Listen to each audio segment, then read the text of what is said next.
should be privatized. Yes. And of course, you know what has happened to privatizing some of these federal government agencies, what has happened over the years. I mean, do you think... First of all, privatization works.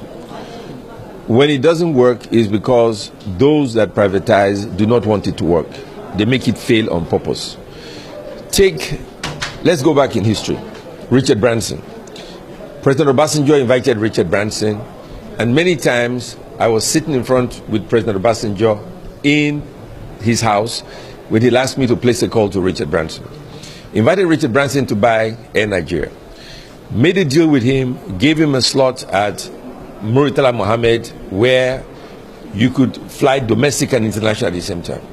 Somebody got angry and forcefully removed Virgin Nigeria from MM1 to MM2. Violated an agreement. Richard Branson pulled out of Nigeria and Virgin Nigeria died. Till today, nobody has apologized to him. If you want to upset somebody, do you upset one of the greatest entrepreneurs in the world like Richard Branson? He then writes a book, he talks about Nigeria in very negative terms. But somebody signed that agreement. If we sign a bad agreement with a foreigner whose job it is to make money, why have we not punished the person who wrote the agreement or who signed the agreement on behalf of the government? Why are we punishing the businessman who benefited from the agreement that he signed to benefit his company? Then Babalakin, you go to MM2, he signed an agreement. We don't want to honor the agreement.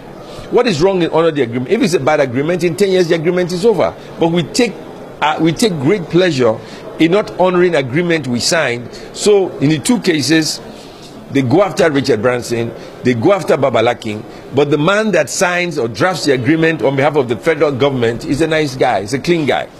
Does that make sense? So now let's look at the aviation sector.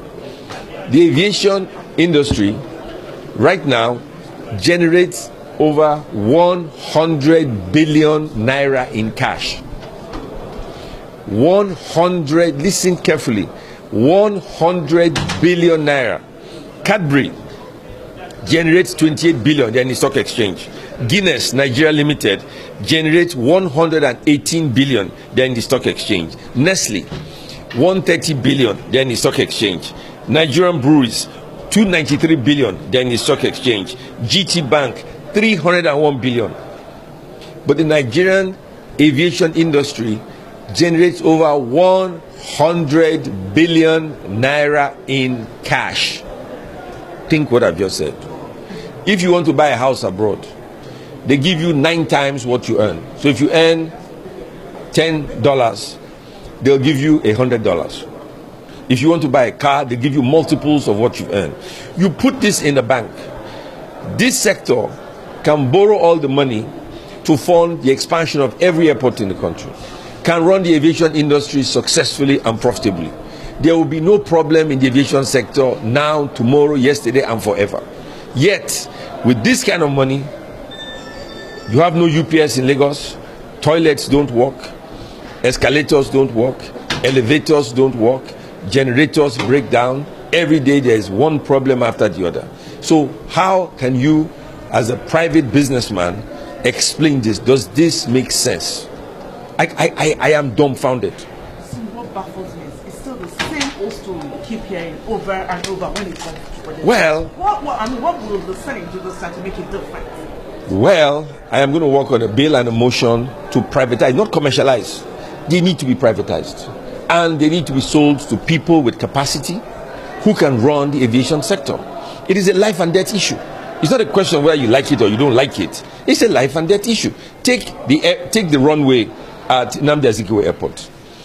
It expired 15 years ago. So for 15 years, what were the ministers doing? Why not build the second runway? If I were the president, I would overhaul the entire sector. But more than that, I would get the Nigerian Corps of Engineers today to start building the second runway. They will start building it right now. I wouldn't give out a contract. I'll get the Nigerian Army to start building the second runway right now as we speak. In less than 2 years, that runway will be ready. What is a runway? During the Civil War, did we not have a runway at Uli Airstrip?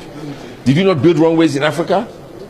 When you said there's no rail in Nigeria, did we not have a rail rail line in Nigeria 150 years ago. So what is the difficulty in having rail lines in Nigeria? You have Ajakuta Steel that produce the steel that can have run with 10,000 kilometers a year. So I think, you know, I wish I was not in government. I tell you the truth.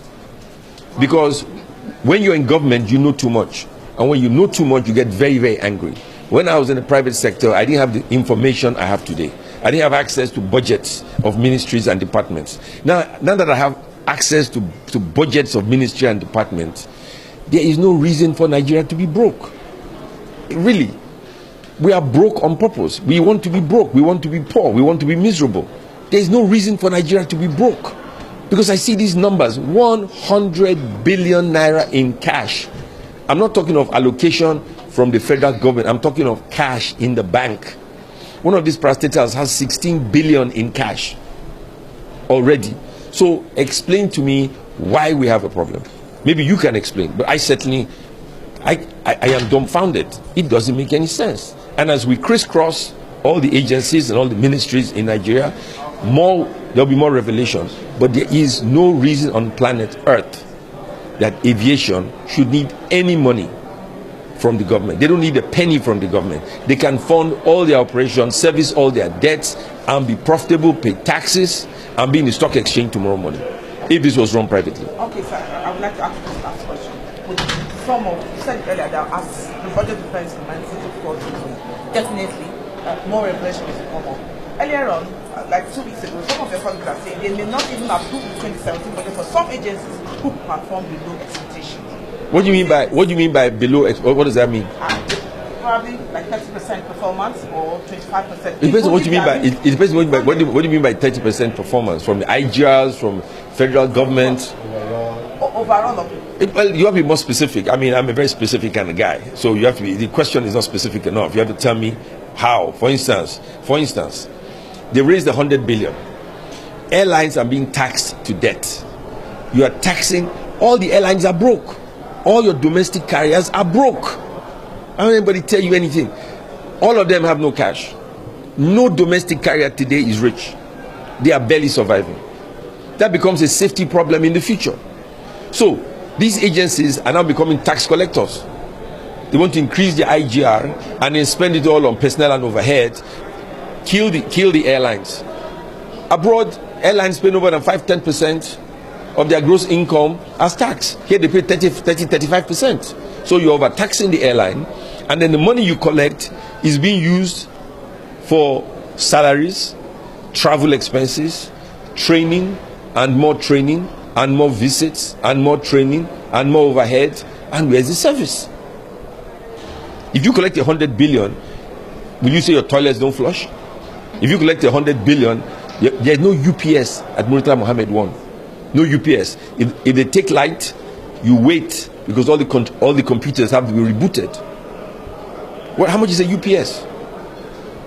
I asked the question, what does it cost to run Murtala Mohammed 1? What is the cost? I don't have that information. I asked the last time. I said, give me the cost. What does it cost to run Nnamdi Azikiwe Airport? What does it cost to... Port Harcourt doesn't have an airport. There's a shed there. So they can't have any cost. Port Harcourt have an airport? There's a shed. Most airports in Nigeria operate 6 hours a day. There are no flights. So what is the overhead cost? So are we becoming an agency of unproductivity, or we're an agency to create wealth and services for Nigeria? If all we do is employ people, it's nice to employ people, but what services do we provide? So we are broke on purpose. I am dumbfounded from the private sector. This is unacceptable, and I cannot be a part of it.